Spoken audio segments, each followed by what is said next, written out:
السلام عليكم ورحمة الله وبركاته. أهلا بكم من جديد.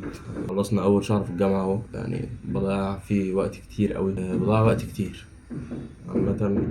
متأخر أوي في المنهج، والمد فاضل عليه 10 أيام أو كام يوم، حوالي 10 أيام بالظبط. فنتوكل على الله يعني. ندون امبارح، يعني ما كتبتش حاجة امبارح كتدوين، ونكتب المهام بتاعتنا ونتوكل على الله، نصلي الظهر ونبدأ.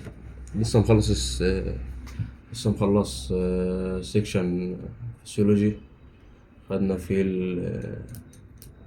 مش فاكر.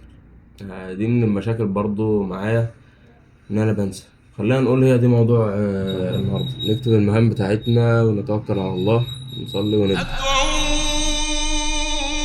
ربي كما أمرت تضرعا فلئن رددت يدي فمن ذا يرحم.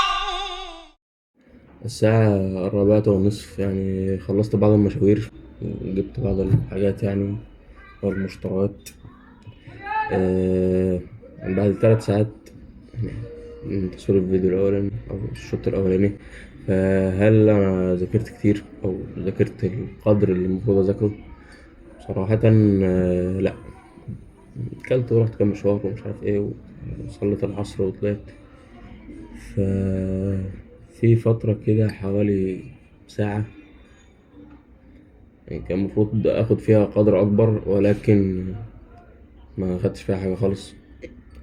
ذاكرت فيديو واحد 3 عضلات، كله بسبب هذا الشيء الشنيع. حرفيا كله بسبب هذا الشيء الشنيع. والسبب الأكبر يرجع إلى البيئة اللي حواليك. ومش هنا ما بتكلمش على البيئة زي ما كله بيتكلم، ده الناس اللي حواليك ومش الناس اللي حواليك ومش عارف ايه. لأ، البيئة اللي حواليك حرفيا. المكتب بتاعك، المكتب بتاعي التليفون مرزوع جنبي يعني. هذا الشيء لازم يتشال من جنبك وانت بتذاكر، يتشال من الأوضة كلها حرفيا. انت بتذاكر أو شغال على بروجكت معين، هذا الشيء الشنيع لازم يتشال، ما يتحطش جنبك بتاتا. مش هقولك تعمله صامت ولا ما تعملوش صامت، ما يتحطش جنبك أصلا. فنتوكل على الله، نقفل هذا الشيء الشنيع، نعمله صامت برضه ونشيله في أبعد درج اللي هو ما بيتفتحش أصلا من الكرسي. ده أفضل حل بصراحة. فتوكل على الله ونبدأ. عندنا حوالي 3 محاضرات أناتومي، مش 3 محاضرات، هما 3 فيديوهات قصار.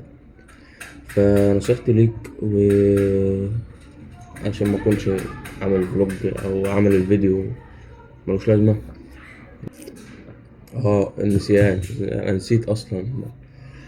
فكنا بنتكلم عن النسيان وما الى ذلك، وهو بسبب برضو نفس الشيء، يعني هذا الشيء الشنيع يعني. وبسبب ان انت طول اليوم عمال تدخل انبوتس كتير، او تدخل بيانات ومعلومات كتير. فانت ليك حد معين من الحاجات اللي هتتنيها دايما معاك، ليك حد معين من الحاجات اللي تقدر تستوعبها في اليوم الواحد. فما تضيعش الحاجات دي كلها في حاجات تافهة وحاجات انت مش عايزها. ما تضيعش الحاجات دي كلها في حاجات سلبية برضو، عشان لو تنيتك تضيع الحاجات دي في حاجات سلبية، هيبقى مودك وحش على طول، وهتبقى متضايق على طول ومخنوق على طول، عشان انت فاكر السلبيات بس على طول. ف خلي الحاجات اللي انت تفتكرها الحاجات المهمة، ودخل الحاجات المهمة الأول يعني. عشان كده من المشاكل اللي بتخلي المذاكرة بالليل وحشة. المذاكرة بالليل جميلة وأنا ما بعرفش أذاكر غير بالليل، بس من مشاكل المذاكرة بالليل إن أنت طول النهار عمال تدخل انبوتس كتير وعمال تدخل بيانات كتير. فعلى ما توصل لبالليل فهيكون مخك أصلا قفل، ومخك مش قادر يستقبل معلومات جديدة، ومش قادر يستقبل حاجة جديدة. فحاول تخلي مذاكرتك الصبح، أو حاول لو أنت بتنام الصبح، حاول تخلي مذاكرتك أول ما تصحى على طول، ده هيكون أفضل وقت عشان ما تنساش على قد ما تقدر. وهيبقى فيه نصايح كمان يعني في الشوط اللي جاي، أذاكر شوية ونرجع قبل الجيم إن شاء الله، ندي نصيحتين أو نتكلم في حتة كمان عايز أتكلم فيها. الساعة 7 مساء، يعني صلينا المغرب الحمد لله. حاليا هنقوم نعمل كوباية قهوة عشان نفوق ونعرف نكمل.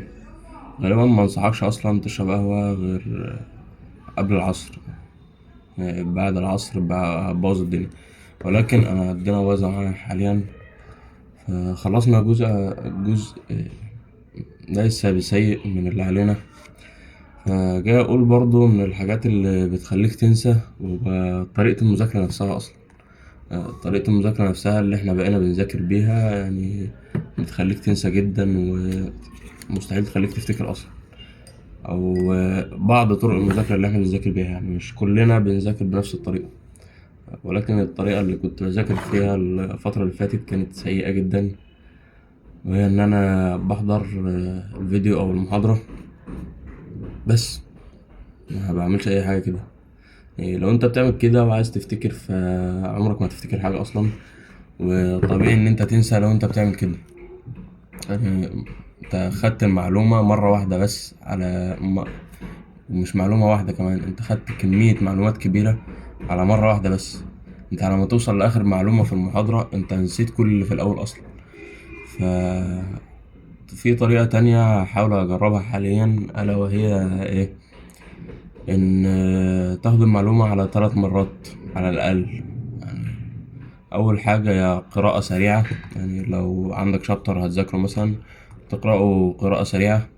وبعدين الخطوة الثانية ألا وهي تسمع الفيديو أو المحاضرة. والخطوة التالتة إنها تراجع بعد المحاضرة أو تراجع بعد الفيديو.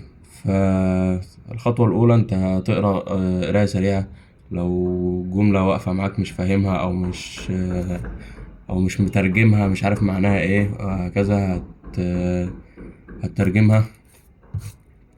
ولو عندك مثلا إيه، لو عندك تدوين معين يعني تسكيمة هتعملها أو حاجة يعني علقت في دماغك من أول مرة هتعملها. تاني حاجة إن أنت تسمع المحاضرة وتفهم كل حاجة حرفيا. مش ضروري إن أنت تحفظ وأنت بتحضر المحاضرة، ولكن ضروري إن أنت تفهم كل حاجة.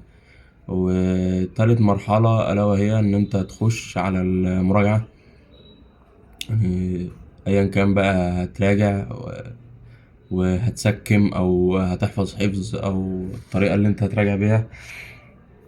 وفي خطوة رابعة لو حبيت تعملها وقادر تعملها، إن أنت تلخص اللي أنت ذاكرته ده كله. ده أعتقد ال4 خطوات دول هيلخصوا معاك الدنيا، وإن شاء الله هتبقى فاكر 70 إيه، هتبقى فاكر فوق 90%، 95% كمان من العلم اللي أنت خدته إن شاء الله. ولكن لم أجربها إلى الآن، يعني مراكم كتير فمكانش عندي الوقت إن أنا أجربها. ولكن هنبدأ نحاول نجربها الأسبوع الجاي قبل الميد إن شاء الله، يعني في المراجعة بتاعة الميد، يعني كمان 3 أيام بالظبط إن شاء الله نبدأ نحاول نجربها. يعني ممكن في الفلوج السابع والسادس حاجة كده، فنبدأ نجربها إن شاء الله.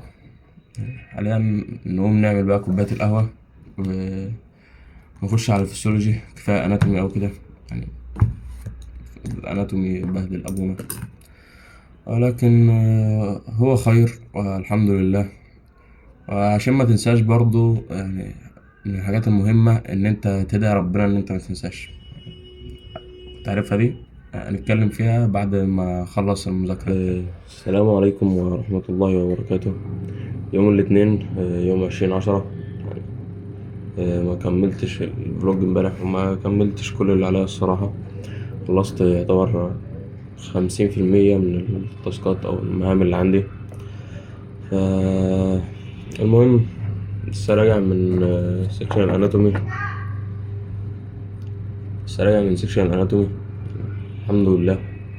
الشابتر اللي بقالي بتاع أسبوعين بناخد فيه محاضرات وبنذاكر فيه ومش عارف ايه. حضرت السيكشن العملي ولا كأني هنا ولا كأني جيت أصلا، وكأني باخد المعلومة من أول وجديد.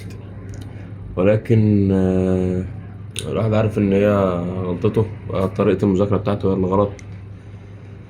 الحمد لله، هو خير، عشان نتعلم من أخطائنا. لسه سنين طويلة قدامنا، كل غلطة بنعملها عشان نتعلم منها. أي نعم، ضيعنا وقت ومجهود كتير، ولكن هو مش في الفاضي. وخليك عارف إن أي وقت ومجهود ضيعته، وأي حاجة أنت بذلت فيها مجهود، فالحاجة دي ما راحتش على الفاضي، والمجهود ده كله ما راحش على الفاضي. ولكن هي تجربة، وهي عشان تتعلم في اللي جاي. والحمد لله. السلام عليكم.